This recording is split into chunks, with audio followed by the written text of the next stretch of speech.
Hello, Luke here. I would just like to take a moment to disclose upfront that we sometimes talk about sensitive topics in our podcasts, and in fairness to our audience, we will try our best to put specific warnings in the descriptions of each episode.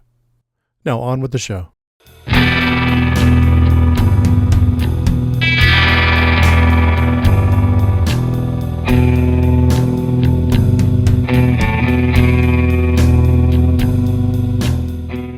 Well, he's always on the hunt, knows everything's a front and a glimmer.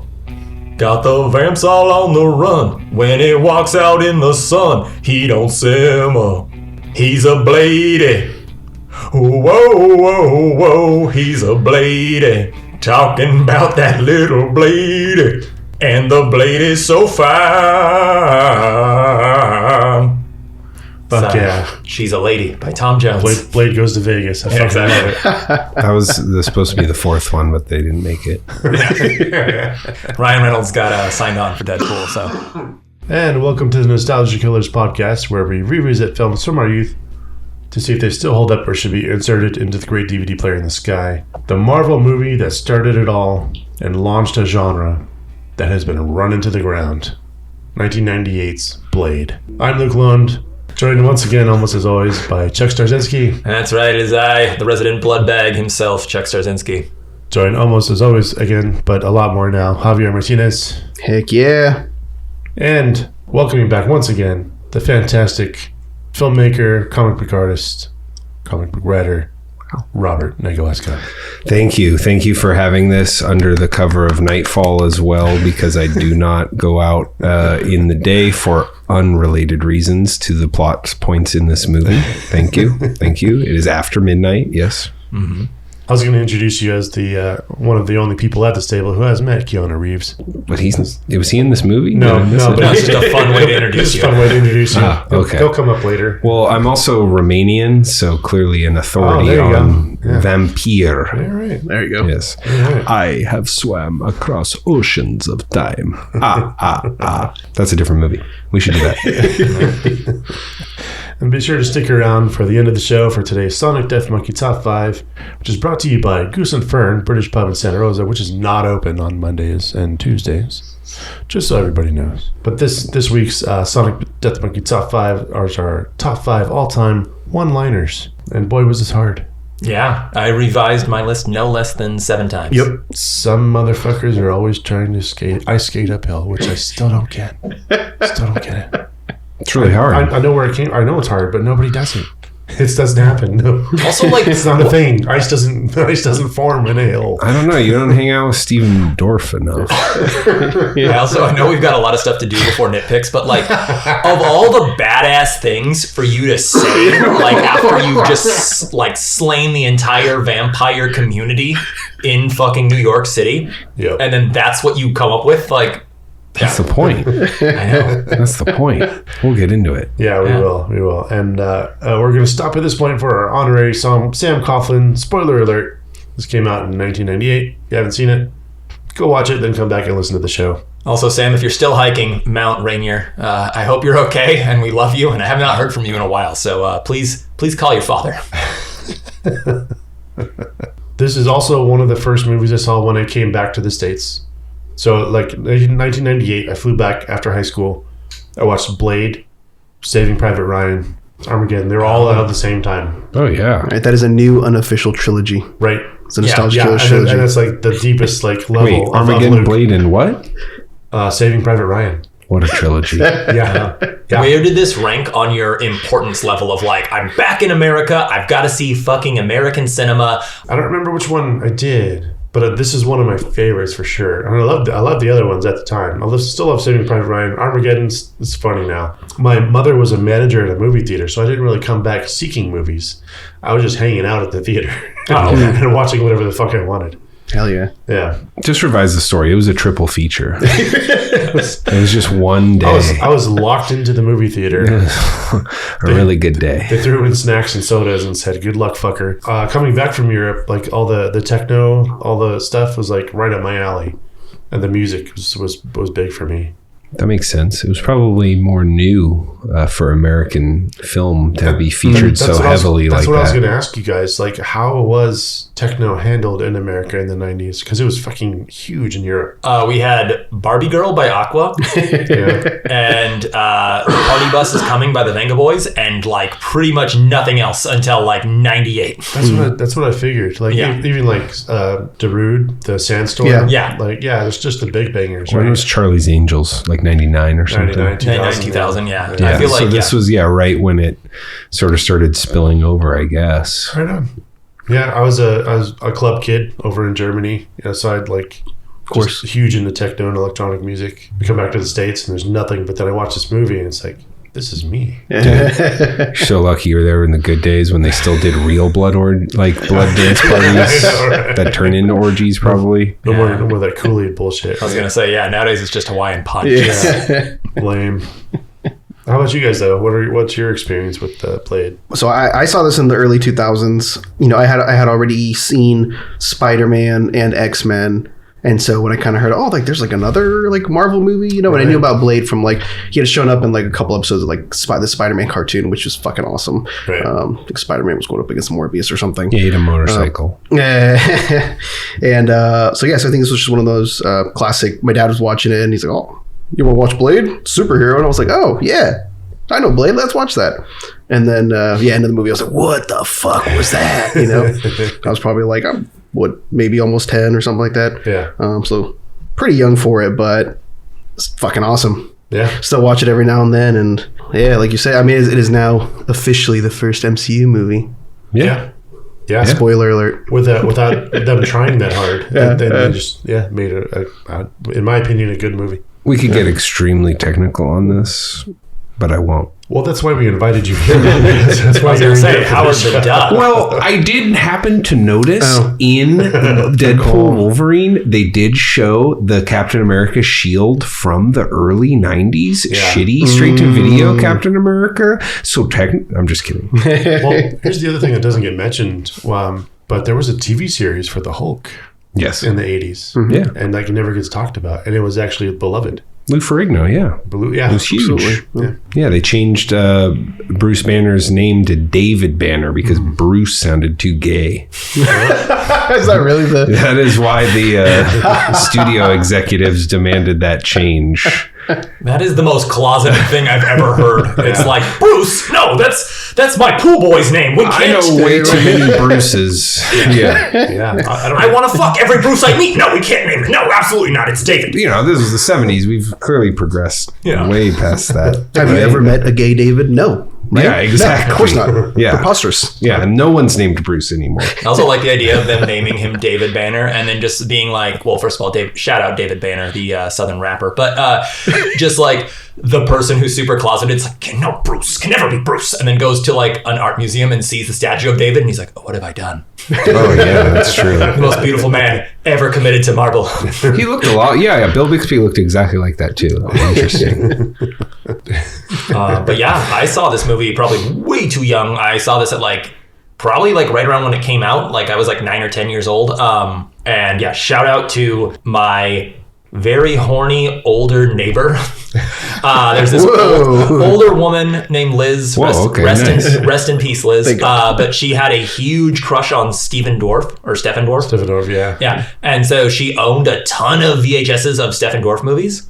That's amazing. She bought Blade day one because he was in it kind of thing. Oh my God. Definitely not up her alley. She was much more of a Pride and Prejudice kind of gal. But she was just like, oh yeah, we used to go over to her house as kids and just pick out movies from her shelf because she had a ton of film.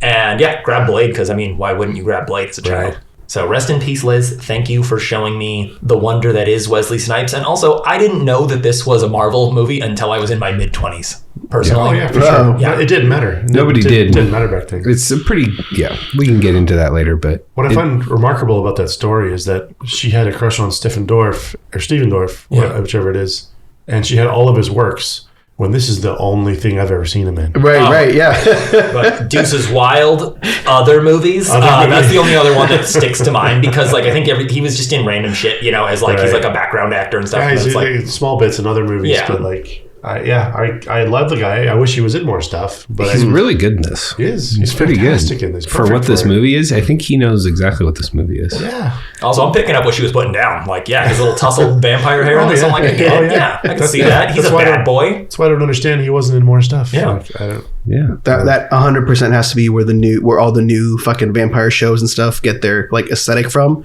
Oh yeah. Like, hey, you guys saw Blade? most definitely. Yeah. A lot of that. I first saw Blade probably soon after it came to videotape. I didn't see it in the theater.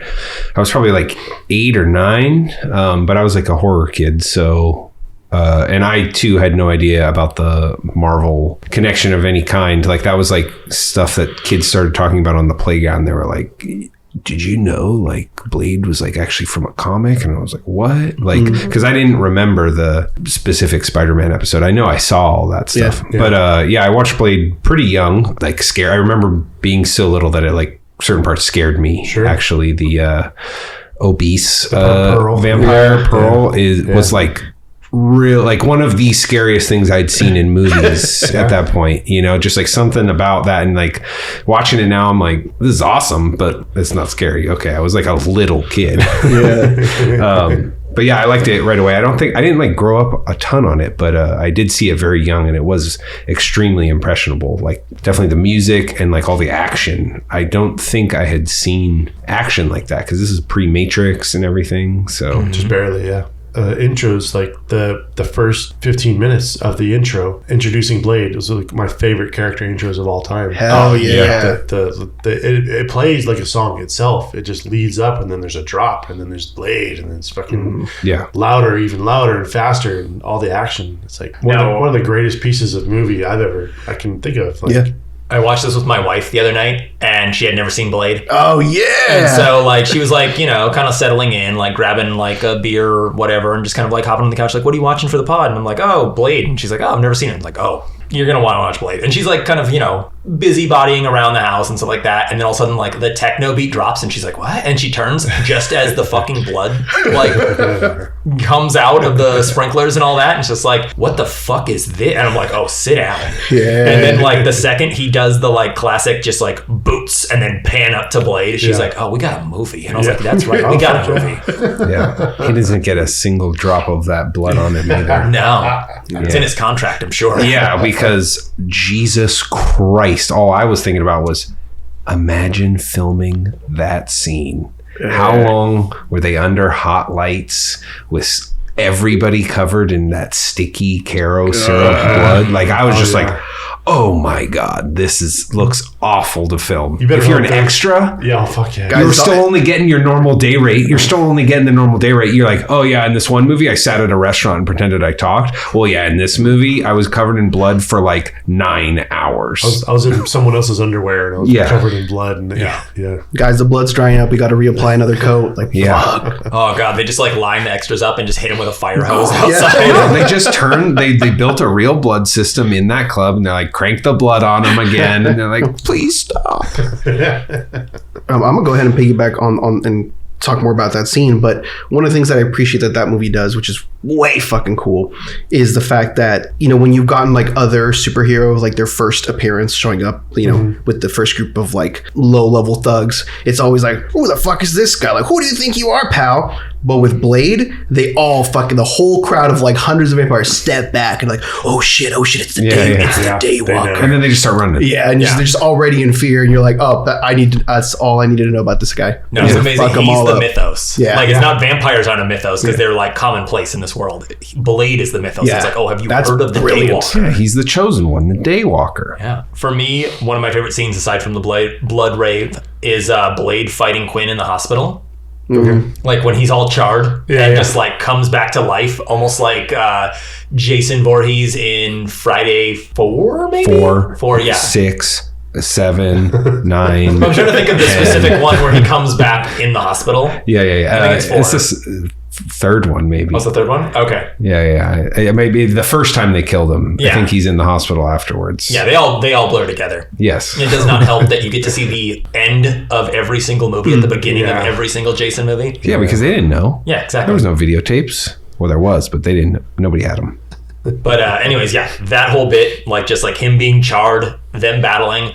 the doctor just being like, what in the actual fuck is happening? And then she's like, no time, move, lady. And just, like him getting thrown out the window and like surviving and diving in the back of a fucking ambulance and stealing it and driving off.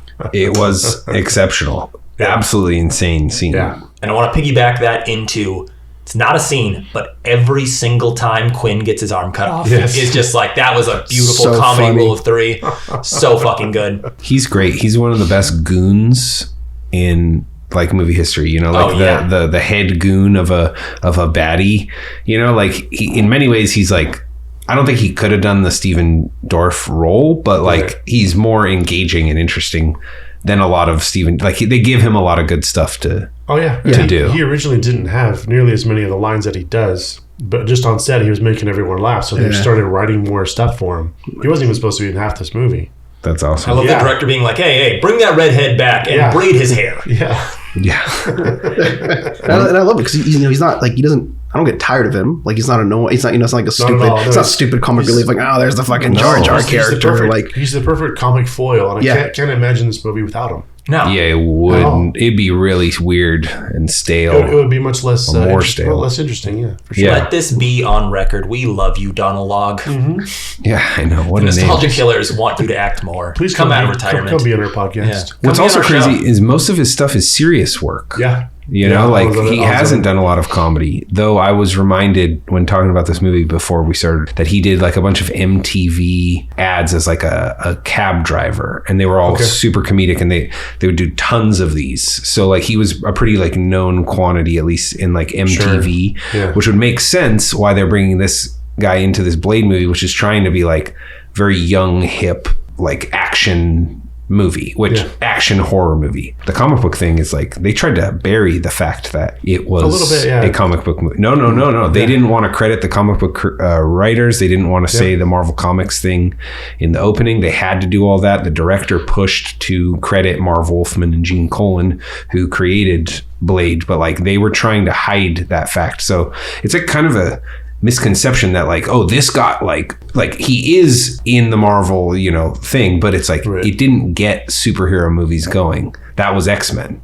Sure. Oh, yeah, for sure. But the success of this led to X-Men. Well, it just led to action, this type of action film, I think. Yeah. But like, and then maybe they did, but they were trying to make X-Men for years before this. They were trying to make Spider-Man for years before this. It happened the reason they didn't, because they were unsure of the ability to make it a success. Yeah. But when Blade came out and was successful, they're like, fucking yeah, green light. I like the train sequence. Oh, so good. Yeah. It's very good, and it's another beating of what's the character's name, or what's his name? Quinn. Yeah. Quinn. Yeah. Just Donal like Log. Cutting another hand off, smashing his face into a train, all that dislocated arm. Because he like pulls this insane move, but then like to ground the character, they're like, oh, his arm gets dislocated. And it's a callback because her arm got dislocated, which is also one of my favorite parts in the entire movie is when he pops her arm back. He makes this face. Oh, his eyes pop out. Yeah. I just noticed that this time. And it's like, wow, like it's like this, like it's like an action movie like move, right? But he's just popping this lady's like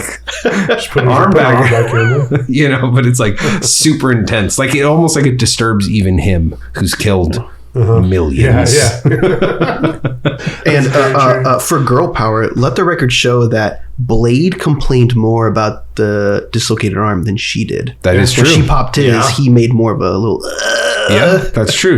That's true. So fuck yeah. Yeah, he complained when he had to pop her arm back in, as the eyes bugging out. Of course. Actually, she's great. I had to look it up how to pronounce her first name. Nabushe, right? And Boucher, right? Yeah. She's phenomenal. Oh yeah, she's in this very movie. popular And in the 90s. when I rewatched them, like the last time I watched like the other movies, and it's really disappointing that she doesn't come back to the series because she helps a ton in the plot of this movie, but also like I love the dynamic idea of like you got Blade like out there on the front lines fighting, Whistler, you know, like as his like tech guy, right? And then you have this like blood biologist who's like creating. So it's like you got like this scientific angle. She can be making you blood serums and weird experimental stuff, and then he's making weird gear for you, and then Blade's out there just like fighting. You know, it's like a cool like trilogy of people like working together for this like vampire cause. Okay.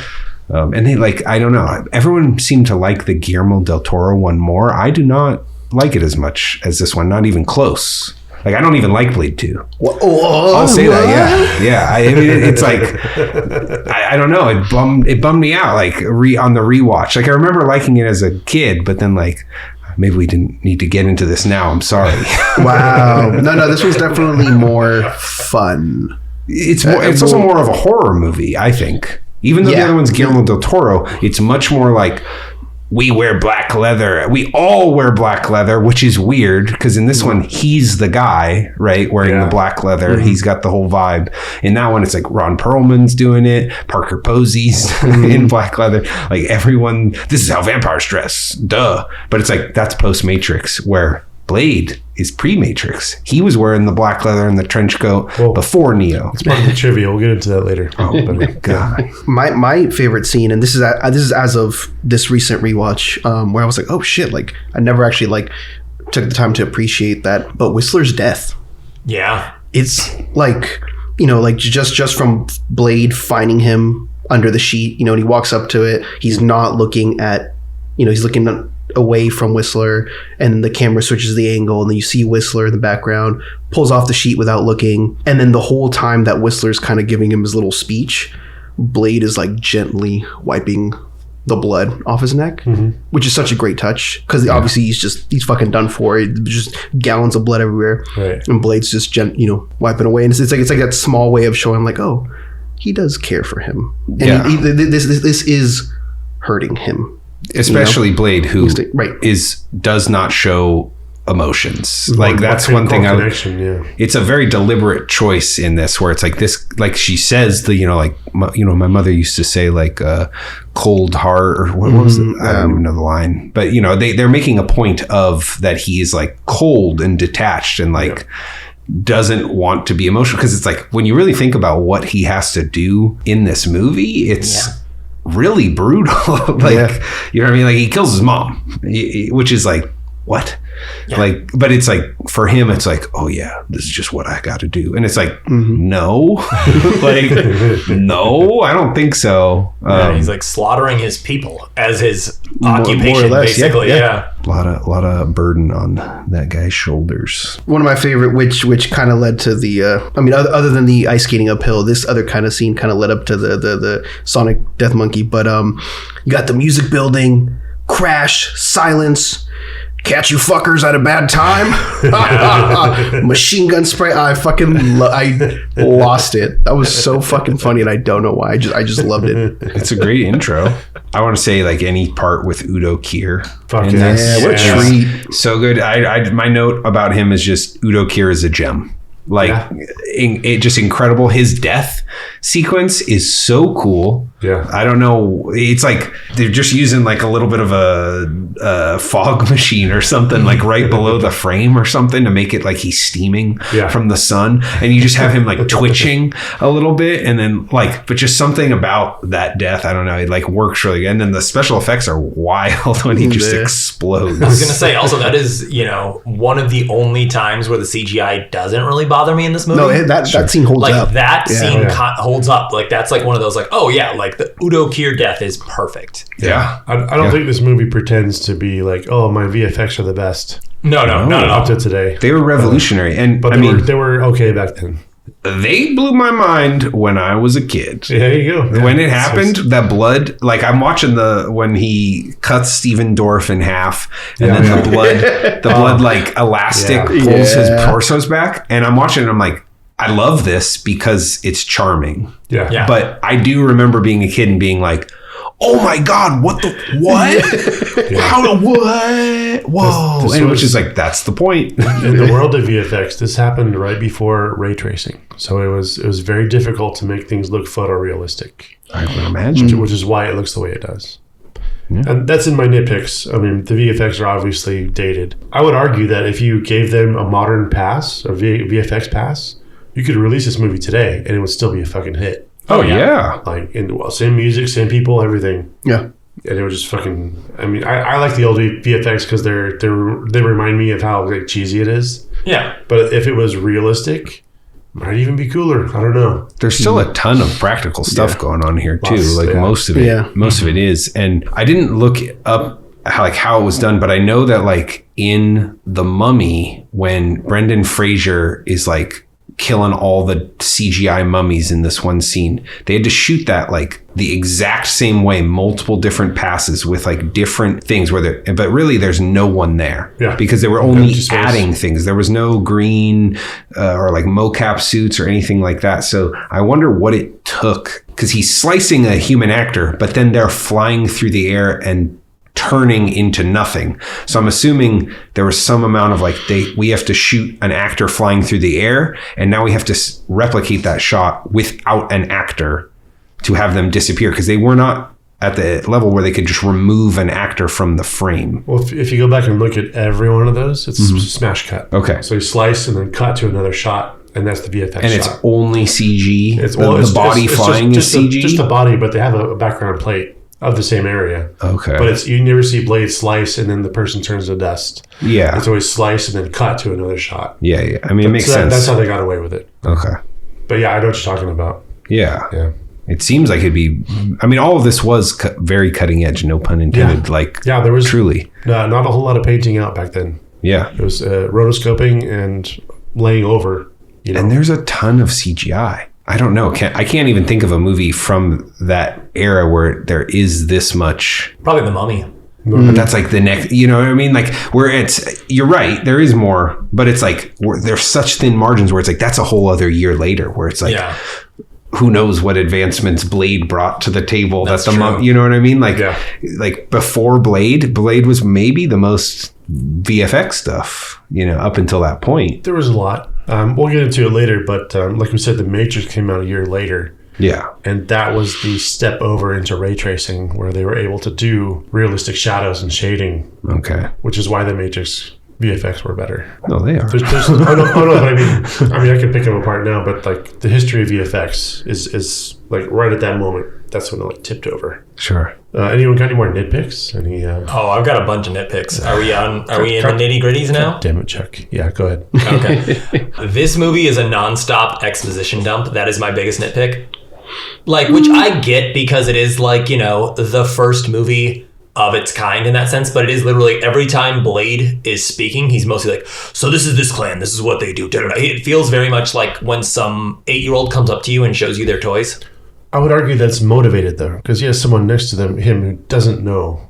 He's not just saying it to camera. He's not just saying it he's not laying it out all at once. Yeah. It comes out demonstrably. But there are so many moments that could have been shown, not told, I would argue, with certain things, like where it's like there's a whole bit between Whistler and the Doctor where like basically he's telling the entire backstory of Blade and the entire backstory of himself. Whereas like you have scenes with his mom later. Yeah. Have that be like a mother-son moment, not to steamroll, but I'm going to jump into that right now. Blade is way too sexual with his mom. That whole bit bummed me the fuck out. It's creepy. Yeah, I mean, she's sexual. She's too with sexual him. with him. He's just right, he's tied up. Yeah, he's just there. And he's like, he looks like us, or he's like, ooh. Yeah, that was I really tried to think about that, where I'm like, what were they going for? Almost like I have no idea, but it's like it's clearly like, it's like, you missed, don't do this. Yeah, but I was trying to figure out like, how did they get to that I think the way they got there was when after casting they were like, oh fuck, his mom's really hot. It's Wesley Snipes too. He's like ripped.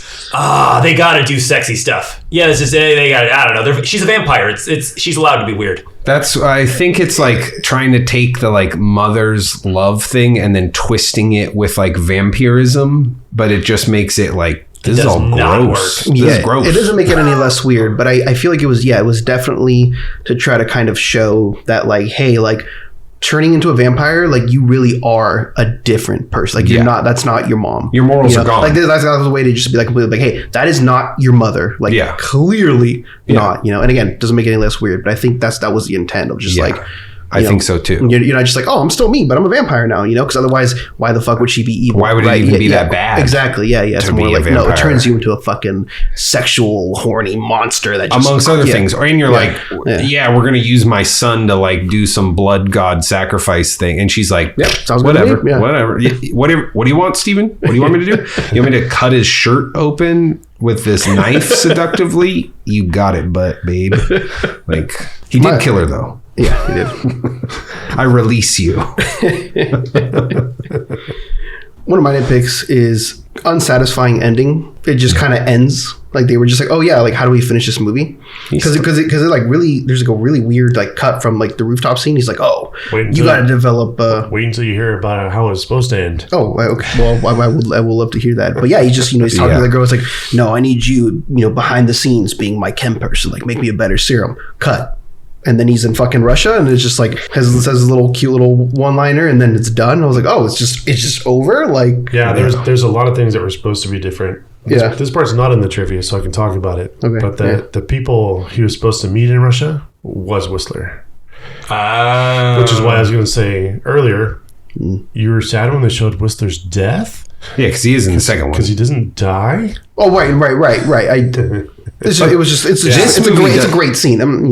This movie doesn't tell you that he doesn't die. Right? No, we don't find out until a sequel because they changed the ending. Yeah, which I think is better. Yeah. Well, better for the sequel. Not good that we ended on nothing. I'd be just happy not mentioning the sequels. Another one. Wow, really? I haven't revisited them, so I'm like Blade 2. I'm a Blade sequel agnostic at the moment, so because I haven't seen 2 or 3 since I was a kid. So I was so tired of vampires and werewolves at that time. I was like, come on, guys, don't blame Twilight. Not Twilight. What's the other one? Underworld was the Underworld with the Kate Beckinsale. Yeah, Underworld is definitely pulling a lot from the Blade world. The way the vampire society works, I feel like Blade altered how the vampire is seen in the modern day, where it's like we are the secret society. We have parties. We still we're fucking because before that it was just like this romantic thing where it's like Anne Rice, Gary Oldman and Dracula, Bram Stoker's version, and that was cool, I think, for a while. But then this is very much like we are bringing, vampires into the next millennium is what they're thinking, and they make them where it's they wear suits, they go to clubs, they have a secret society, they operate in the shadows of your society, they don't. They don't have to have that romantic angle. They're bad guys, and I think that so many movies took that and that became the standard. Sure. One, and I rewinded just because I didn't want to say anything without doing my research. So I rewinded it several times, but there's a couple of scenes in which the vampires disintegrate for no fucking reason. Oh yeah. I was like, wait, he didn't stab him. He literally one of them, he throws a vampire to the floor. And he just disintegrates. I'm like, there's no stake in his heart, nothing. There's 5 of those. Yeah, there's I think I counted 3 or 4. Yeah. Well, there was a little silver bullet on the ground, and it poked into his skin a little bit. Look, I'll be honest. You could hit him with a pillow and kill him. Isn't the sword supposed to be silver? It is, but he doesn't use it. No, there's certain martial arts. Yeah, but I mean, that's a plot hole that but it's not. The guy doesn't. He just his hand gets cut off, but he doesn't die. He would die. Right. He got stabbed. He got stabbed, impaled. The doctor impaled him fully. He would turn to dust, but instead he just goes, and then he gets kicked in the face and then smashed into a train because we don't want to kill this guy yet. I think that the sword actually isn't silver, from what I read. Okay. And it's for an upgrade, it's when they get stabbed through the heart with the sword that they disintegrate. Not because it's silver, but because she's not good enough to stab him in the heart. She just stabbed him in the stomach. I mean, she's doctors don't know where the heart is. I know. And she's hanging off of a train.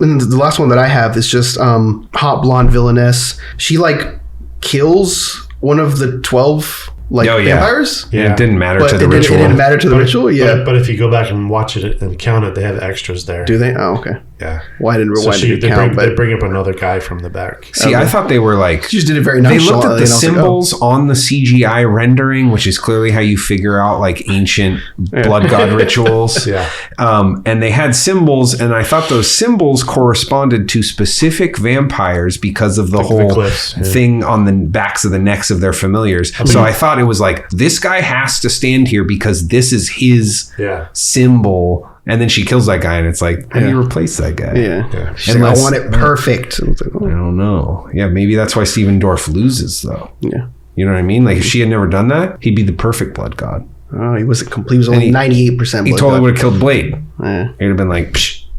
He would have said the ice skating uphill thing. That's the ending that they originally wrote. God damn it, Robert! You just ruined trivia.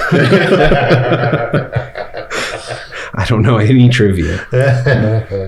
My only real nitpick is, or my only real final nitpick is, Stephen Dorff calls Wesley Snipes and Uncle Tom. Oh yeah, that was pretty weird. Yeah. That was rough. That was not okay. Yeah. And then this isn't a nitpick. I just don't know where else to put this. While we were watching it, and Lauren was like settling in, like, I'm making another fucking drink. This movie rips. She pointed it out, and I couldn't unsee it. There is a comical amount of trash blowing in every single scene. Yeah. Like that was the one like stylistic choice that kept us grounded in New York City. It was just like, well, there's trash. It wasn't New York, it was LA. What's LA? Yeah. Oh. Have you been to LA? I have, but in movie logic, when you film something mostly at nighttime and it's exciting, it's New York. Yeah, but clubs. That's funny. I thought it was supposed to be in Chicago. Because all that trash is getting you're right. I noticed that, and I'm like, there's just trash flying in little. I don't think it's necessarily supposed to be anywhere, but it's filmed in LA, so you can see the buildings. You can identify the buildings in the background. Okay. The trash thing is just to have. Remember, did you work on Baby Shoes with me? I did not. Okay, so the director for that film it imparted on me, which is a great thing I'll always use. He said, always have people moving in the background. Mm-hmm. Always have extras crossing frame. Because it makes the frame alive. And that's why the garbage is blowing in the background. Oh yeah. Because there's no people back there. You need something moving around. It looks cool. I like it. I like it. But it was just comical where it's like literally like they're in the sub, like they literally like survive the whole ordeal in the subway, and then they get on the train, and like seconds after she pops his like shoulder back in a socket, there's a fucking piece of trash moving on the train. Well, I don't think this is in the trivia, so I don't think I'm spoiling it. But the train, they had to sell really hard because the entire thing was CGI. Oh. Not one car, not one person. Entirely CGI. The interior was real. I'm glad it was safe, though. You were not going to get hit by a train. Oh, yeah. I don't think that's, probably the biggest reason they couldn't do it. Yeah, no, I don't know how you would film any of that. Yeah. But speaking of that, since you didn't maybe realize that, how's that CGI last for you? It's great. Pretty good. Really well. It's great. So it's not all the CGI in the thing is kind of wonky. Yeah, they went. That's what I was trying to say. They went so hard with it. There's so many. They're like, these vampires are going to die, and like skeleton angels are going to crawl out of their mouths. And people are like, what are you talking about? Because they had never seen anything done with CGI. And then they did it, and they were like, whoa. I would say most of it holds up. Yeah. Those look crazy. But just to bounce off, I did put it in my Roger Deakins section. There is a night exterior. All the night exterior stuff I think looks absolutely incredible. Like of all these movies that like are trying to capture that like vigilante justice thing, I operate at night, I fight on the gritty streets and stuff. I think the street stuff in this looks like some of the best ever. I agree. And there is a single shot where he leaves the blood party, and he comes out from under the storm drain, and he just does this walk across, and pulls back, and there's an insane amount of trash blowing. And I wrote down like, this is one of the best shots I've ever seen. Just like it captures that entire vibe that like dozens, hundreds of movies have tried to be like, this is very comic book. This is what we're doing. It's super comic booky. Without being like, we're doing a comic book, look at this. Like it just feels like gritty streets. Like I don't know. Really liked that. That's on my Deakins thing too. Is that the cityscapes are just amazing. It's not really a nitpick, but like by comparison, all the like ancient ritual vampire temple thing, I don't think looks as good as Oh, yeah. When it's before, when he's like grounded in the streets of like a real location, you know, where it's like when it goes from exterior shots on location to the set, you know, it's like, it's an amazing set, but it just doesn't have that same like, wow, cool. Yeah. Blade is like here, you know. Everyone's rainy day double feature. Well, fuck all of you guys, because it's Blade 2, man. To be fair, I've only seen it once, and I'm not sure I've seen it all the way through. Okay. I will watch it again. Yeah. But it like this for me is like gospel. Yeah. This movie itself. I mean, it is a very different movie. Yeah. But again, I mean, that was my thought. As soon as this was over, I was like, damn, I gotta watch Blade 2. Right. Which, yeah, I feel like, again, this one's more like I'm laughing along and I'm having a good time, me personally. Whereas I feel like Blade 2 is like, holy shit, this is fucking cool. Like, whoa. And you know, like... that's what I think I didn't quite blend with. It was like... the mood was different. It wasn't so much a fun, witty comic book movie. It was more serious. Yeah. Trying to be more Matrixy, maybe. I don't know. It's more serious, but less horror. Yeah. I think. Yeah. Which is because this movie is very clearly like horror action or action horror, I guess. Which I think, you know, if you were going to get Blade 4, lean into that horror.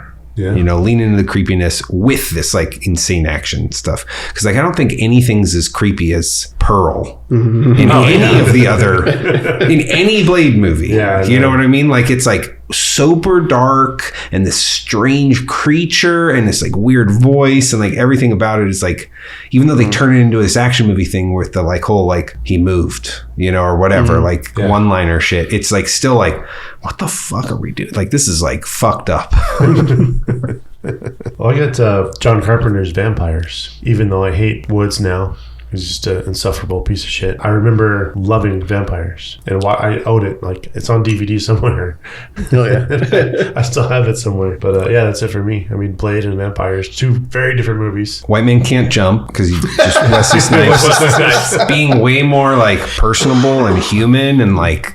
It's such a different Wesley Snipes. Oh, yeah. But then also Demolition Man, which I loved as a kid. Would love to do an episode on that movie. That movie's definitely amazing. That's like opposite of this Wesley Snipes. And it's interesting because it's like he's the hero in this, but he's like tight-lipped, barely says anything. Everything's like real, like monotone. I'm talking in this like very measured voice. And then like Demolition Man, he gets to play the eccentric villain who is just huge and over the top, and he's kind of doing the like what Steven Dorff gets to do in this, which is like have a ball, have fun, you know. And Stallone has to be the like boring the like cop guy, blah, blah, blah, blah. I talk like blah, blah, blah, you know, and he gets some one-liners or whatever. But yeah, so it's like if you want different Wesley Snipes performances, those two movies are like not the full spectrum, because then you got to add Tu Wong Fu in there, but add that one in there. New Jack City, yeah. Well, my pick's gonna piss Luke off. I went with Underworld. Because I was like, just give me slightly hornier female Blade, you know? Like this. I liked Underworld, but then they made 4 more of them.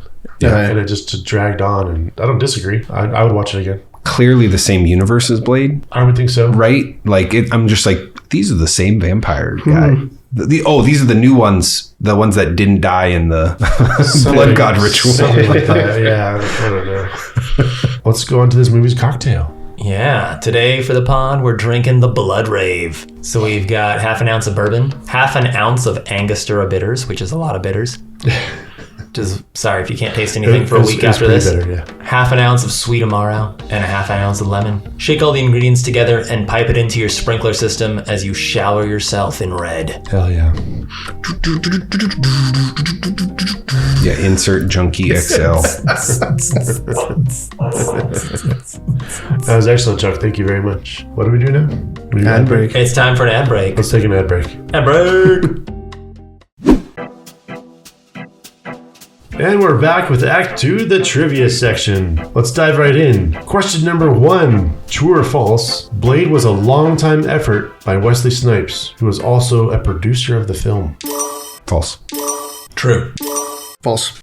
Falses have it. Grab a card. Falses. Wesley Snipes was trying to produce the Black Panther for many years. Yep. And when that didn't happen, he was like, I'll do Blade. Took Blade, yeah. Fuck, I didn't make these hard enough for Robert. Question number 2, true or false? The archivist vampire Pearl was so large that the set had to be built around him. True. That sounds true. I'll go false just to be a contrarian.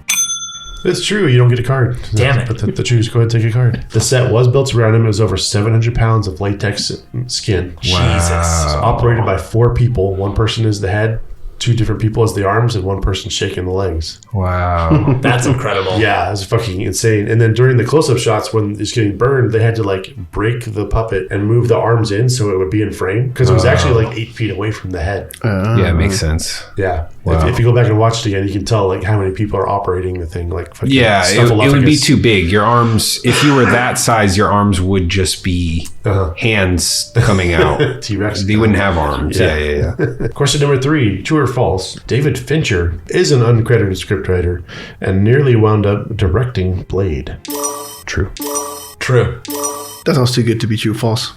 The truths have it. It is true. He was on set. He did help with the original scripts, and he was there on the first day. The first thing they shot was the confrontation on the street where Stephen Dorff and Blade were having a little conversation. Oh, daylight in the daylight with the girl. That was the first thing they shot, and Dorff hadn't really developed his character yet, and Fincher was there, and Dorff was like super nervous because there's a really important like other director there. Yeah. Yeah. Okay. Wow. So Fincher influenced that scene. A little bit. That scene's insane. He kind of it is, but he also kind of pushed it over because Snipes had to come in as a producer and talk him off the edge to bring it back. At the same time, throwing his weight around as the producer to like make a little conflict between them. So like the whole reason that scene works, I would argue, is Snipes, and like kind of almost stepping in as director. It also makes sense that it's the first scene because it's like it feels different. Yeah. And it's like sunblock, and it's like and if the person you've chosen as Dorff's character, it doesn't work out, you can kick him out and start over. Sure. So they just jumped deep. Yeah. Jump right in. Awesome. Question number 4, true or false? The film's similarities to The Matrix are no mistake. With the underground clubs, trench coats, bullet dodging, and cityscapes. Many believe the Wachowskis lifted a great deal from Blade. True or false? True. I mean, I would assume they took a lot from The Crow, but I'll still say true. I'm going to say false. I feel like they would have already been into production. Take a card, Javi. That's exactly right. Yeah. Matrix was already storyboarded and drawn, and production had begun. It was The Crow. Pretty much. So, despite the similarities, there's even like when the SWAT team is going into the loft, the big apartment. There's the little marble columns that they're wandering through.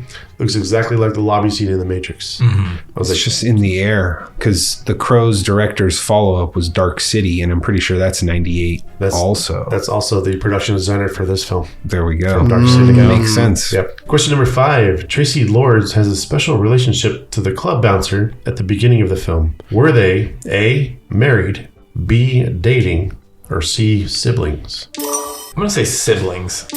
I'm going to say married. Dating. Take a card, Javi. They were just dating. So while they were doing that shot, the boyfriend had to watch her make out with the other guy. But if you know Tracy Lords, he's dating Tracy Lords. Yeah, so I was going to say it's Tracy Lords. That's kind of what she does. Yeah.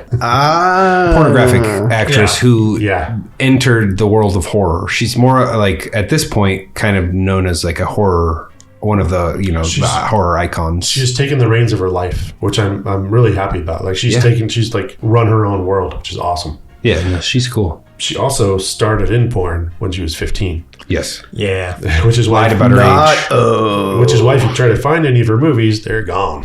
Yeah. And if you possess any of your movies, you're gone. You're probably... Thank you for the heads up. You should self-report yourself to the nearest police station. Question number 6. True or false? The original 140-minute cut of the film tested well enough that the following reshoots were done simply because they had the time and the money left over in the budget. False. False. This sounds like a Luke trap. God damn. No movie works like that ever. Yeah, false. We didn't have this extra money. Yeah. False. It's false. I just wanted a reason to talk about the ending. So the original ending, they didn't have a sword fight. It's on the special the deleted scenes on the DVD or Blu-ray if you get it. He just turns into the blood god and just like this amorphous blood thing flying around. Yeah, shitty ending, right? Too much reliance on CGI. And so that would have been a bridge too far. Well, that's another reason they nixed it, because the CGI didn't quite cut it. Sure. I mean, a blood cloud. Look, they kept making those mistakes. They're like, yeah, Galactus, it's a cloud. You know, what if the guy turns into a blood cloud? Like, it's just like, no one wants this. So he's just running around, like, evading the blood cloud. And I don't remember what the hell they ended it, but it was bad. True or false? Donal Lug had to be taken to a real hospital in full crispy makeup due to a stunt failure. True. False. I'm gonna say false. I don't think Donal does his own stunts. True. Damn it! I doubted you for a second, Donal. Never should have. Please be on our show. So it wasn't like a crazy stunt. Okay. But when he went to go bite the woman, Karen, his jaw broke. Oh! Because he had a previous injury. Oh. Eesh. So the director, Donal Lug, had to be rushed to an actual hospital in full crispy makeup. He looks like a dead Charred corpse. Yes. Charred corpse. Yeah, that's a funny story you should look up and read. That's incredible. There are a lot of examples of people in other makeups being taken to hospitals with like fake wounds and stuff. Like Bruce Campbell cut his face open on Army of Darkness when he had a bunch of fake cuts on his face, and they were like, what is going on? Yeah. Start treating just this one. Yeah. Question number 8. Stunt performer Jeff Amaro. He makes an appearance in the movie in the library scene. Which Nostalgia Killers episode did he not make an appearance in? A. Waterworld. B. Rush Hour. C. Fight Club. D. Three Ninjas. E. Tremors. F. Big Trouble in Little China. Tremors. I'm going E, Tremors. It's going to be a total guess. Like you You said mine, you went all the way to F, huh? probably not going to get it right. Yeah. So I feel like Waterworld seems the most obvious, but it might be. Whatever. I'll go Waterworld. nah, sorry, none of you got it. It was Three Ninjas. Believe it or not, the one movie he's not involved in. So I was like, that whole movie was cast with like just stunt guys. So that's why I was like, oh, it's got to be Three Ninjas. He's in that. Yeah, in Tremors, he's the stunt double for the shop owner, as well as I believe he did a lot of the stunt coordination for the rest of the film. Really cool stunt guy, just really prolific in everything you've ever seen. Question number 9. The Book of Erebus Library is an elaborate set of props designed especially for the film. If you had to guess, how much did each sheet of parchment cost in the library? Is it A, $5? B, $100, or C, $1,000? C. B. That's fucking ridiculous. Probably is. A. Take a card, Javi. Thank God. Thank God. Each one of those was $5, and there were only 3 of them. They were just turned upside down and flipped around. It's copy paper, like plot paper. Nice. Made to look old with coffee. Different copy. Yeah, in coffee. And crinkling. Yeah. I just thought Hollywood, they just have money that they throw away, and they're like, why did this movie cost so much? And it's like, because you fucking spent $100 on paper. Because like the director's like, we're gonna really give a good close up on all of them. Yeah. And we need it for the shot, and then they don't. Yeah. I want real Latin phrases like written on there. Like Question number 10. Blade was considered a box office success, eventually pulling in over $130 million worldwide on a $45 million budget. Marvel, however, received only a flat fee for the use of the IP. There's no multiple choice, but without going over, what is your guess on the fee that Marvel charged to use all of the characters, including Blade, for the entire movie? $50,000. $20,000. $1 million. Chuck gets it. Hey! $25,000. Did not go over. No money. $25,000. But if you think about it, it's a really smart move because nobody's making Marvel movies. Yeah, no. So, like, please take this IP of a comic book character who never had his own comic book and do something with it for $25,000. I think Marvel got their money's worth. $25,000 is no money. No money, but for every movie that came out after that, people were into comic book movies now. So I would say it's worth it. It's just a funny little piece of trivia. Yeah, it's it's an absurdly low number. And after that, they got to make a bunch of Blade stuff, a bunch of Blade comics. I'm like, oh, it's a household name now. Now we'll be able to profit off of it. Yep. And that concludes our trivia. Congratulations, Javi, for winning this episode's trivia. Thank you. You get to be the blood god. You get to be blood god next. La Magra. Congratulations. Yeah, good I'll job. stand in one of those doorways or something for you. And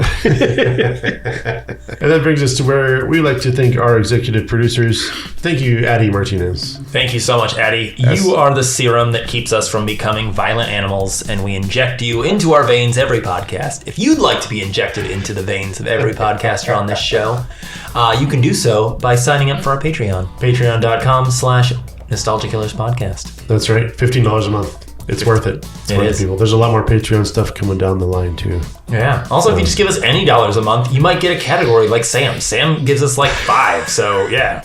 He just shows up sometimes and we give him a category. Yeah, we'll work with you. We're very reasonable Exactly.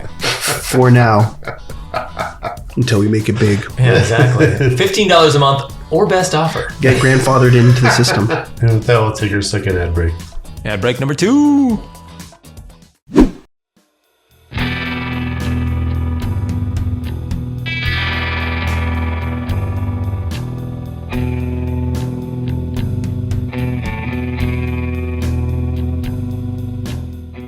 And we're back with Act 3 of the award categories, where we start off with My New Band Name. I think we got to rework this segment because I now copied the format that Chuck has been using recently. Which So I stole from Taylor. So, there you yeah. Much appropriation happening. thank you, Taylor. But I did it a long time ago. I know, but Luke did it a long time ago, and no, it wasn't hip. Nobody remembers that. God damn it. But then a cool lady in a leather jacket did it, Yeah, and I was like, pretty I want to be the cool lady Pretty in the much, leather yeah. jacket. That makes sense. Yeah, I have my artist Whistler. It's a southern metal band with their album Vampire Bible and their song Suckheads. I got a band called Chris Christopherson. You should check him out. He's pretty cool. Yeah. He'd be like, like kind of country, like outlawish sort of vibes. Yeah. You guys hear that? You know that story about him and Johnny Cash? No. Well, Christopherson was an actual musician. Right. Oh, yeah, that was the joke. After being a military captain pilot, met Johnny Cash. He said, "Here's a bunch of my songs." Cash said, whatever, I don't like them. Christopherson flew a helicopter to Johnny Cash's house, dropped off more tapes. Cash finally listened and finally brought him on. Holy shit. Nice. That's amazing. Yeah, Christopherson didn't take no. He just fucking drew a helicopter. So he essentially blew up a wall of Johnny Cash's house and was like, "What's up, motherfuckers?" Pretty I'm much. here." It may as well have been the fucking the Valkyrie song. Like, da, da, da, da, da. Yeah. Shooting demo tapes. Yeah, Christopherson's a badass. Yeah. On top of that, he's I don't want to say leftist, but he's always been on the right, I think. His politics have always been progressive and proper, and he's done the right thing. Like he's one of the good ones. I got it's not a line in the movie, but I got the screaming alphas. In firefighting terms, an alpha fire is a combustible item. There's Alpha, Bravo, Charlie. Bravo is like fuel. Charlie is electrical. An alpha is paper, wood, blankets, and people. So a screaming alpha is a person on fire. Oh. I do love any movie where someone's on fire. Yeah, and that's it's kind of like a gallows humor thing from firefighting. Like you got to watch out for the screaming alphas or listen for them. That's pretty dark. It's pretty dark, yeah. Yeah, I don't like real people on fire. I like movie people on fire, which is real people on fire, but they're getting paid a bunch and they're like safe. Yeah. Usually, I like the movie Man on Fire. Yeah. That would be a good one to do too. Yeah, I have La Magra, the Blood God. He's a horrorcore rapper with his album Open Season on All Suckheads. There you go. And then his, double platinum hit song is Trying to Ice Skate Uphill, in parentheses, some motherfuckers. I can see this poster already. Wait a I second. make it so bad. Does he tell him about the ice skating uphill thing because the guy's name is Deacon Frost? Is that That's not where it comes from. No, But- there's no but- way. but That's too much of a good- stretch. there is some? I'm with Robert. I'm like, This Robert is my has- fan yeah. theory now. He's like smart. He's like, yeah, Frost. What am I going to call him? Frosty the Snowman. I already did that like 3 years ago. Last time we fought. Like, all right, I got a pretty deep cut, and Deacon Frost felt it. He felt it. I can tell you the lore if you like. I would love Yes. It's not as much less cool than what you just came up with. Ingrained in the story, yeah. So when Snipes and the director were coming up with were writing it because they were rewriting it constantly, Snipes was trying to describe the attitude of Deacon Frost, and he described it as this motherfucker who just always wants to ice skate uphill. And the director said he just laughed and wanted to keep it in the movie. That's incredible. The entire reason that line is in the movie is because the director liked it. So Wesley Snipes wrote it. Pretty much. Yeah. So the director liked it so much that it was like, that's how we close this. That's how we end this like epic battle. After they did the original failed ending, they brought it back to that. But that's the lore of where that line comes from. And they won. That shit's on T-shirts and stuff. Oh yeah, no, that's how you make it. That's an ultimate meme. Yeah. That's one of the greatest memes ever. The best way to be memorable is to be confusing. Yeah, but look, hey, they're the highest rated R-rated movie of all time that made the most money. They're referencing it. It worked. It worked. Now we already talked a little bit about this, but the Roger Deakins Would Be Proud Award, cinematography. Give it to the trash. That's what I had. That was my favorite shot in the whole movie. Exiting the Blood Rave, yeah. I just wrote down like all of the city scenes. Made LA look cool. I had all of the city time lapses. Just it felt so 90s. I was like, I remember when every single movie did this, and it's such a little warm hug. Were there more? I don't remember. Oh, it's just like I feel like every movie in the late 90s was just like sunrise, sunset, sunset, sunrise. Oh, I remember vampire movies doing that, but. I mean, this movie in particular did use frame rate in an interesting way at a bunch of different times. There's stuff that's just sped up, like driving stuff, him moving around. Like there's this one shot through the city that's just like sped up really fast. You see like a vampire like bite a lady on the neck on like the street corner. It looks incredible, but like... That's the director, by the way. He's the vampire biting her. Okay, that's a good cameo. But like, it's just... in this weird style that you don't see in a lot of stuff, but is like, yes, very 90s feeling, but I love it. I love it because it reminded me that I'm watching a comic book movie. Yeah. Like when you start to like, get to do things that aren't realistic. Yeah. That's like, this is the style. This is the... I mean, he's got spikes that come out of the handle of his katana, dude. Like, that's pretty comic booky. It's on a timer, too. Yeah, you got to do everything. But Deacon Frost figured it out. He's got an egg timer. Because he's his vampire dad. I got one more since no one's going to say it. The sunglass catch spin around shot is just so goddamn... Like, when it happened, I clapped, and I was like, that's right. This is in this one. Because I forgot which movie it was in, because I haven't seen the Blade franchise in a long time. I thought it was in the second one for some reason, and then I was like, oh no, it's in the first one. This is great. And for some reason, I know that those are black flies. That's the brand name of those glasses. Oh, is it? Really? They were so popular before and after this movie. Oh, especially after, I would imagine. Yeah, I think so. Yep. There was everybody wanted black flies. I don't know if it's a Roger Deakins award, but so there's the first scene where he's holding the little girl hostage, which is just like something very it feels very creepy, right? I mean, he's supposed to be the villain, and it's like you just have this like kid there, but then he throws the child fucking hot dog cart, into like the hot dog cart, which is like genuinely I found shocking. Like, you know, I've seen this movie, but it's like he's holding the little kid, and you know he's not gonna like kill the kid here or anything like that. There's no that sense of danger, but he throws this kid through a hot dog cart. She like flies, lands, and it's like clearly a full-grown woman stunt performer who's flying through and then landing in the street covered in glass. But then it cuts to the little girl who just has like a little bit of glass in her hair, and Blade like takes off running and grabs her out of the way from getting smashed by a bus. And just that sequence, like that shot was just like genuinely shocking, because I feel like they'll never show violence with children in that, even in like a small way like that in movies now. Anymore, no, but like when it does happen in old movies, it's like genuinely like, whoa. Like the Dolph Lundgren Punisher movie has like full-grown adults backhanding children and stuff and throwing them across rooms, and it's like, oh god, like it makes it feel like this movie shouldn't like this is a dangerous film. Is that Channing Tatum in a dog collar award? Udo Kier, man, what a treat. I have Udo Kier. Anytime I see him, I smile. Well, I also have Tracy Lords. Yeah, she was great. Yeah, she's very short part, but the perfect part. Yeah, to lure that guy in. Yeah, Udo Kier, man. Because I love him so much. I had Donal Log. because he's in like random shit. Like I grew up watching a really awful Fox sitcom he was on called The War at Home. Yeah. And so like I kind of have him burned in my brain as the dad on the show that came on after Malcolm in the Middle.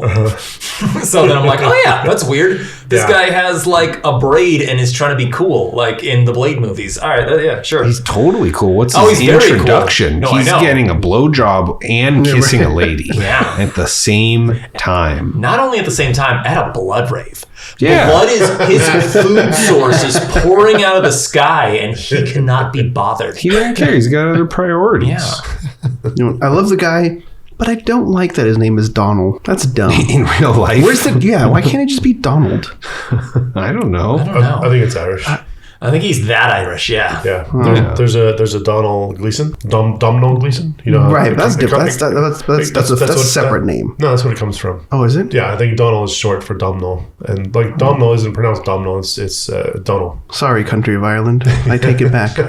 You're lovely people. I could be wrong, but I'm pretty sure that's where Donal comes from. Oh. Because it's a unique name. Yeah, it is weird. And his last name's Log. Like, Yeah. it's too much like dialogue, and like I always confused his name. He for would have that. been more famous if he was became a dialogue. fake name that was easier for people who don't know Irish stuff to. Probably. They're like, what?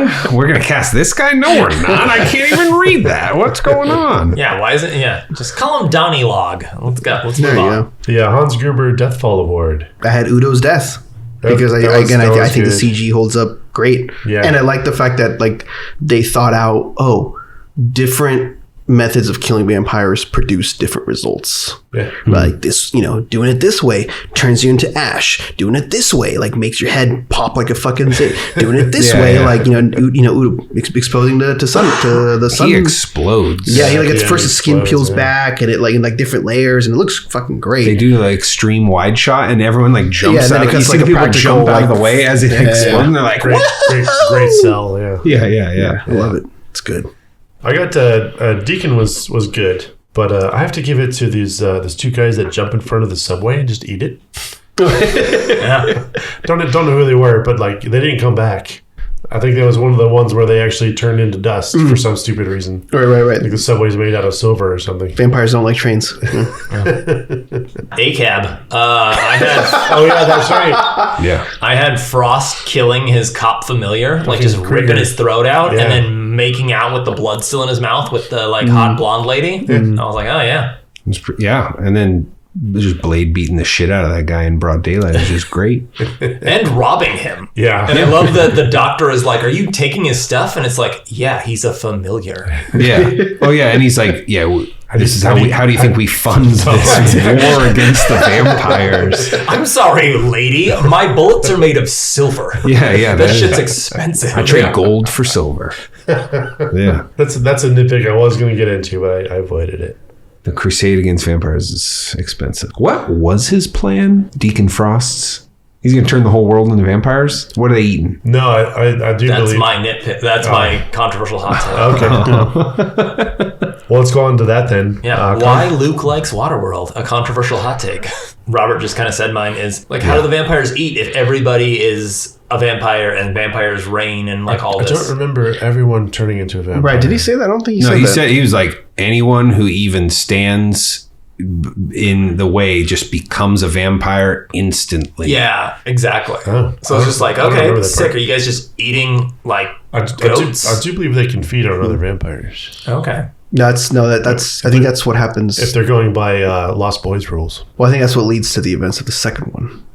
Oh. I think it's like a damn it, weird Javi. it's a weird cannibalistic like oh that's bad, like you don't eat other vampires. You're a fucking animal. And that's Whoa. actually one of the lores for Pearl of why Pearl is the way he is, as he's a vampire cannibal, kind of Oh. eating other vampires and vampire children, things like that. Oh, that's in the supposed to be there, but it's not. Like, That's mentioned in a lot of the trivia. so it didn't make it into the film itself because they don't really. Could really develop Pearl. Because that into was more of another question that I have is like, how do you gain that weight?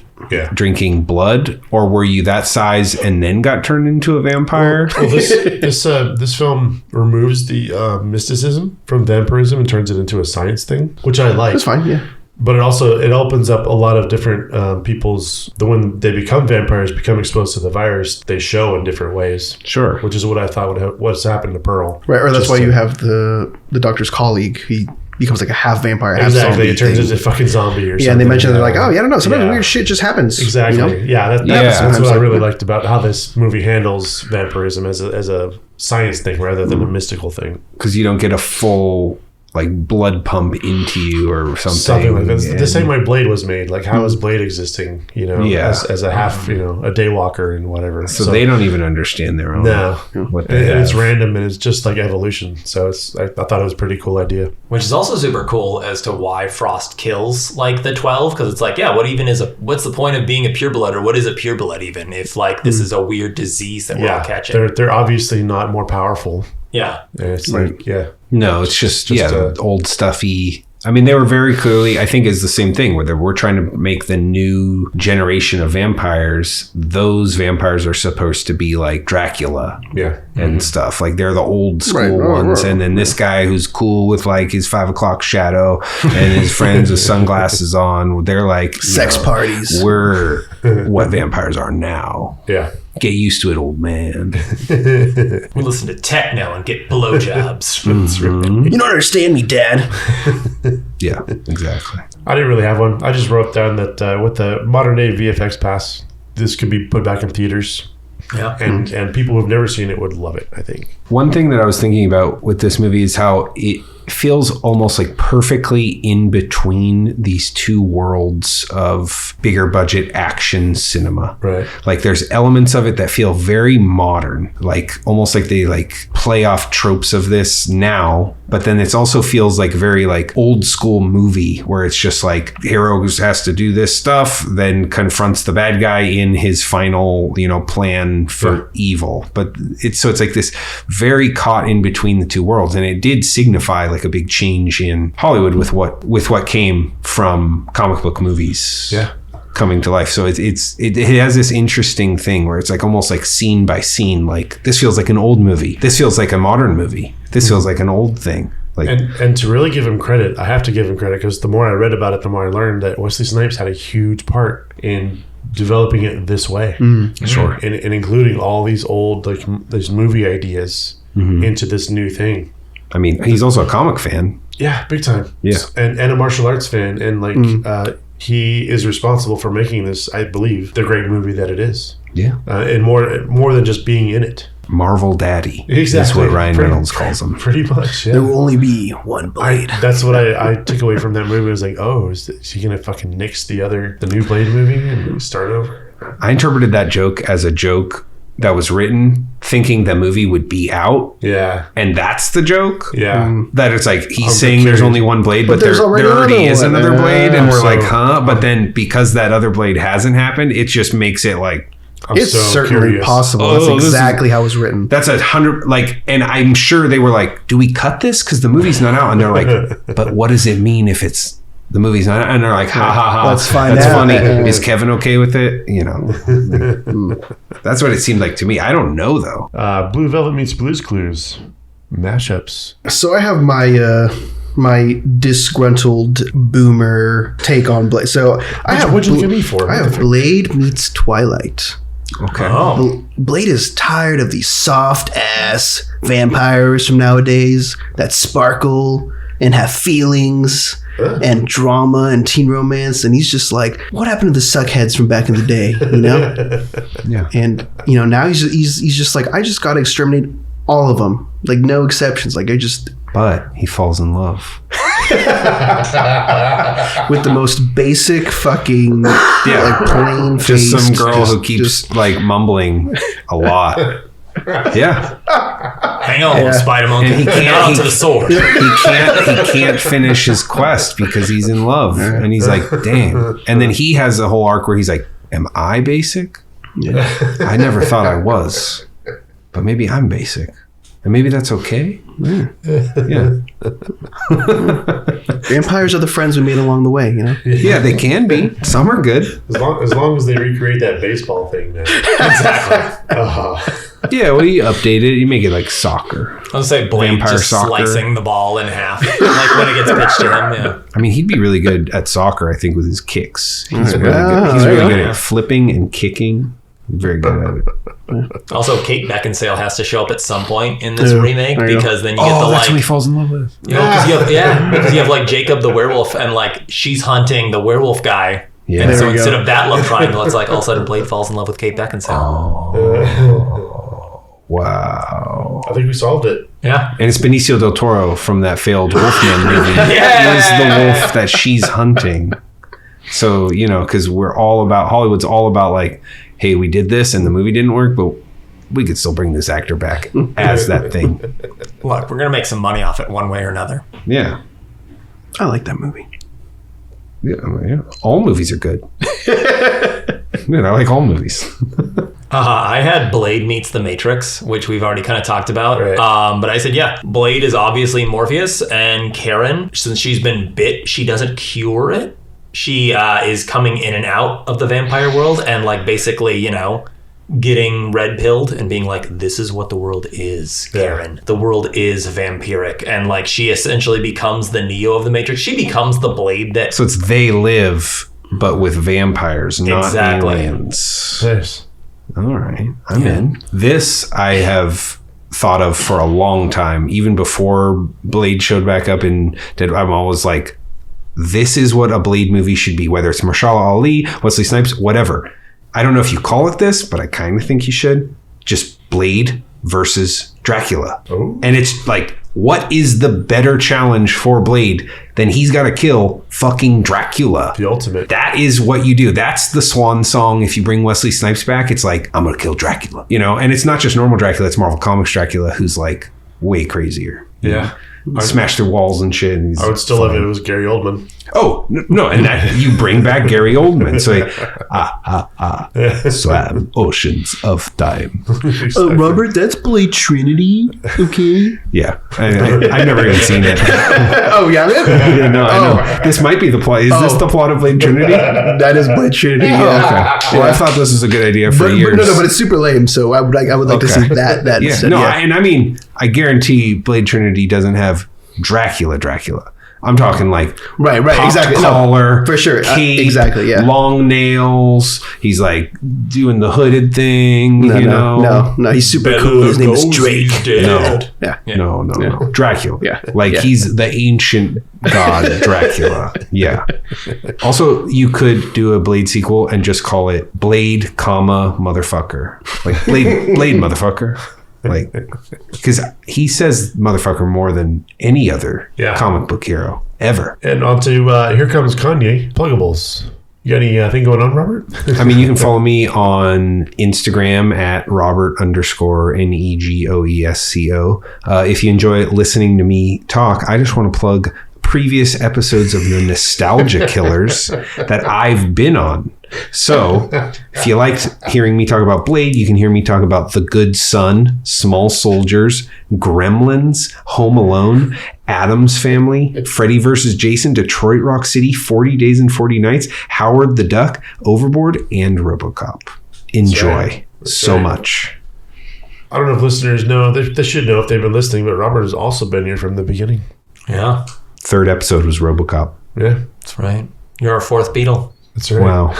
Thank you. Well, I'll be Ringo. That's okay. That means I'm the funny one, though. Yeah. Hey, But you play my drums for me.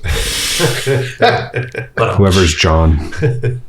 No, that's true. That wasn't a joke. Then he did that. I am competing in a cocktail contest at the end of October, October 29th at Brewster's in Petaluma, California. If you are in Northern California, it is the Wizards of Elixir contest. Nice. So yeah, it'll be fun. I'll be shaking up some drinks. I'll be dressed like Dorothy from The Wizard of Oz because that was my non-negotiable for competing. And yeah, you'll find me somewhere over the rainbow on October 29th. Amazing. very nice. Oh, actually, I do have a pluggable. Too late. Go save. It's too bad. Go save cinema. Go watch The Substance in theaters like yesterday. Yeah, I did that today, and I have a lot to say. And I met him afterwards, and he was shook. yeah, Yeah, Shook up. I walked out of the theater. First thing I did was pull out my fucking phone, called Chuck and was like, Chuck, go watch this fucking movie. That's all I'll say. Goodbye, Chuck. Have a good day at work. I had urgent text from Javier like, hey, are you around? Are you at work today? Question mark. And I was like, oh God, like, is he okay? Is he in trouble? And like, I call, I get the call. I'm like, hey, what's going on, bud? And it's like, you have to go see this movie. And I was like, oh, thank God. And I was like, what movie? And he's like, The Substance. And I was like, oh, that movie.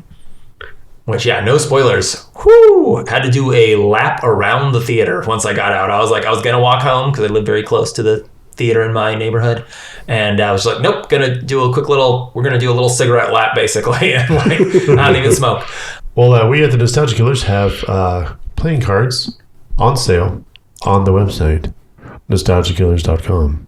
60 are available. Only 100 are ever made. Giveaways will ensue in a couple weeks. If you're listening and you really, really want one and you haven't been a guest on the show, nostalgicillers.com, order your decks. And we'll go on to Do We Call Jules and Vincent? Absolutely not. No. Let this one live. No, I'm letting it live. Still one of my favorites.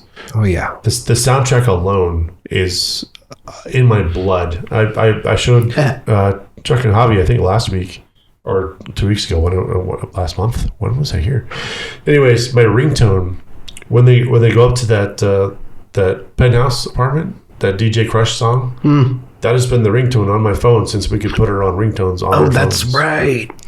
I forgot about that. Then Spotify, screw the rights issues or whatever's going on. The entire Blade soundtrack needs to be on Spotify because it's not. There's only 3 songs. Man, when I saw this in the theater, I had no job. I just came back to the States, had no job. I begged my mother to go buy it for me so I could listen to the techno. Yeah, as it is, it seems like getting a CD copy of the Blade soundtrack. So I'm going to put in my eBay orders before this episode goes live. So not garlic, not silver, not daylight, nor a steak will kill this movie. No. It fucking lives, dude. Nice. Yeah, absolutely. Nice. Yeah, thank you guys so much for doing this with us. I mean, with me, like another film, another great, another untouchable. I would say. Yeah, it's one of the greats. It's just so fun. So fun, holds up. Yeah. There's nothing to like seriously nitpick about it. It's just like it's a good time, good enthusiasm from everybody in the movie. I would say. Oh yeah. And you can show it to anybody. There's no, in a world of MCU references and connection points and stuff. It's like Blade is Blade. This is the whole thing. Yeah. There is more if you want that, but like, you can just show it to your 13-year-old cousin or whatever. And it's like, they're going to just be able to either get into that world or not, but everyone gets into this. On to the Sonic Death Monkey top 5 all-time one-liners. And I just like had to pick. There are thousands and millions. Yeah, this was so hard. This was probably the most difficult one to do. Yeah, we said it earlier, but yeah, I along with some of you guys revised my list like 10 times, and yeah, this is not representative. No, this cannot be representative of my favorite or the best or all of them. These are just the ones that I had to pick. I brought to the table. What I had to pick to get the damn script done. Yeah. So I'll start off with my number 5. It puts the lotion in the basket. Yeah. There's no mistaking where that comes from. I think. Classic. My number 5. They were testing the fences for weaknesses systematically. They remember. That's Jurassic Park. I remember hearing that and just like haunted, like, oh shit. These fuckers are smart. Yeah, clever girls. Mm-hmm. Yeah. Yeah, my number 5, I had to give 1 to Kevin Smith. So I've got, when a girl says it's a good size, that's just a nice way of saying it's small. That one's always stuck with me. You can take that however you want, but it's from Renee from the film Mallrats. Rest in peace, Shannon Doherty. Yeah. How about Christina Ricci, Addams Family? I'm a homicidal maniac. They look just like everybody else. So good. That lives in my brain. That's not on a list. I just pulled that out of my brain because it's in there all the time.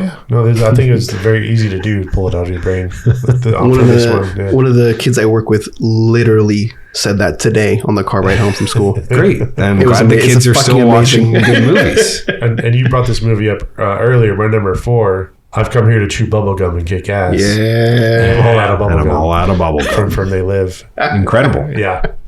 One of the best line deliveries ever, too. We need to cover that movie. Absolutely. I want to watch it with you guys and talk about it. And just talk about Roddy Piper. Fuck yeah. And Keith David. Like, my God. the whole thing. Yeah, my number 4. If it bleeds, we can kill it. Predator. Nice. Hell yeah. Yeah, it was really hard not to make this just all Arnold quotes. Yeah, I know. Yeah, I mean, he's the king. I managed to not get any in. Yeah, I had to throw him on there. He's the king of the one-liner. I had to speak to my fucking edgy teenage self. So number 4 is life is beautiful. It really is. Without it, you'd be dead. That's Solomon from the movie Gummo. Which I would do Gummo on this podcast. Would love to. Yeah. Would love to. Yeah. Where we're going, we don't need roads. Oh, yeah. You know, Doc Brown, Back to the Future. There was a firefight. even though the movie's like That's the watchable part of that movie. That is the watchable part of Yeah. that movie. Yeah. Anything with Willem Dafoe. Hell Yeah. Boondock Saints. My number 3, and it's in Japanese, but I don't know Japanese, so I'll say it in the English. If on your journey you should encounter God, God will be cut. Yeah. And that is from Kill Bill. Hattori Hanzo. That is from those movies. Those scenes are for me are the best. I love the Hanzo it's scenes. beautiful. Yeah. I kind of get mad at sword dorks sometimes. Like just who cares, whatever. But that right there is a great homage to. Yep, I dig it. I love it. Nice pick. My number 3. So the setup line is eat shit and die, Ricky. But my line is eat shit and live, Bill. Yeah. And that's from Sleepaway Camp. Because that's. You gotta live with the fact that you've tasted poop. That's rough. Yeah. Also, these are like kids at a summer camp, so it's like that guy's gotta live with that guy might live to be like 78 and be like, oh man, I tasted shit at like 15. That kid has a gutter mouth in that movie anyway. I know, he's great. There's an amazing scene where he just starts screaming at someone and he just goes off. He's like, you motherfucking piece of shit, goddamn you fucking. It's great. He fucked with his cousin. Yeah, they His should. trans cousin. Shouldn't have done that. Sister. Well, This quote is after someone gets massacred and they're like, sucks about Kenny. And he's like, oh, that's life in the big city. This is from RoboCop. I don't know. I just always like that line so much. It's Miguel Ferrer delivering and just, that's life in the big city. You know, which kind of just encapsulates that entire movie, the world of it. sometimes you just get murdered. Yeah, in the boardroom. In a product demo. Yeah, sometimes. I got one from this movie that I adore that is nothing but one-liners. He fixes the cable from Big Lebowski. Yeah. Yeah, I don't know that one. When they're watching the porno, she's like, you can imagine where the plot goes. right. Like, you can imagine what happens next. He goes, Yeah. He fixes the cable. Yeah. Yeah, my number 2, I had to sneak another one in there, and it's just the dumbest fucking thing, and I love it. It's what killed the dinosaurs? The Ice Age. Yeah, one of the best. Yeah, just not factually even close to anything true. I love that movie. No irony. Oh, so good. I just love that movie. Yeah, because no. all the other ones make sense. I love Arnold in that movie. But A lot. I love the movie, but I love Arnold. I read the other day he pays, I think it's Warner Brothers or whoever made the suit. He pays rent $1 a year to own the suit. No way. Oh, makes sense. It's one of the best designed movie costumes ever. Nice to meet you. It's so good. Chill out. Yeah, see, all the other ones make sense. That one doesn't make sense, which makes it even better. Yeah, it's not really. It's just like you're saying things about ice. Yeah. They let Arnold ad-lib, and they were like, Yeah. fuck, okay. He figured it out, I guess. All He's right. like, he is the ice cream man. They're like, no, that doesn't work. Already You try it know. again. I love Arnold in that movie, but the true Mr. Freeze character is so devastatingly sad. Yeah. Yeah, Oh, oh, yeah. yeah. Like it's like I can watch both and enjoy both. I think. Yeah. Yeah. Yeah, my number 2, as a bartender, I say it all the time, and then my wife got so fucking mad when we watched this movie together, and she realized that I was quoting a film this entire time. Is nothing real? Chartreuse. The only liquor's so nice, they named a color after it. It's Warren from Death Proof. Yep. Hell yeah. Mine is a Raul Julia quote as well. For me, it was Tuesday. which is in the Street Fighter movie. Chun-Li just explained how his men came and killed her whole family, burned her village to the ground, all this stuff. And he's like, oh yeah, well, that was like the most important day of your life. And for me, it was Tuesday. Villain. Yeah, I owe Julia to watch that movie. I have not seen it. Oh, it's great. Jean-Claude Van Damme has a French accent and an American flag tattooed on his arm. And he's like, we as the Americans are. Like, and he doesn't change his accent. And it's great. Yeah. He plays the most red-blooded American ever. He's nothing but a pile of cocaine in that movie. He's so good. So good. All right, my number one. Another one of my most all-time favoriteest movies ever, full of one-liners, quotes. Few people understand the psychology of dealing with the highway traffic cop. A normal speeder will panic and immediately pull over to the side. This is wrong. It arouses contempt in the cop heart. Make the bastard chase you. You will follow. It's from Fear and Loathing in Las Vegas. Bats. Bat country. Bat country. We used to start seeing the goddamn bats. My number one, I'm going to make him an offer he can't refuse. Godfather. Yeah. Very iconic. My number one, because it's said with such sincerity that it adds to the film and the scene and the whole thing. It's Stoney. The only things you care about are nugs, chillin', and grindage. And that's Dave from Encino Man. Oh, yeah. Just watch that. It's great. He's so heartwarming. It is. I love that movie. He doesn't get enough credit. Like Pauly Shore as a supporting role, maybe starring role, a little too much Pauly, but as a supporting role, deeply emotional, funny, kind. Nobody ever talks about it. They just think, oh, he's annoying. No. He's bringing a lot. Yeah, I debated whether this was even a one-liner because it's like part of this giant iconic monologue. But I'm funny how? Like a clown? Do I amuse you? Which is one of the just scariest moments in film history from Goodfellas. Yeah. Oh, yeah. And then he does it again in Casino. Yeah, but that's just copying the other great performance. But yeah, and then there's a movie where Johnny Depp does the same thing too. He's a gangster and he's like, I'm scaring you. Haha, I'm just fucking with you. Yeah. You know, I'm scary though. Nobody beats Joe Pesci. And that brings us to the end of our episode. Thank you for listening, if you're still listening. I have been Luc Londe. I have been Chuck Starzenski.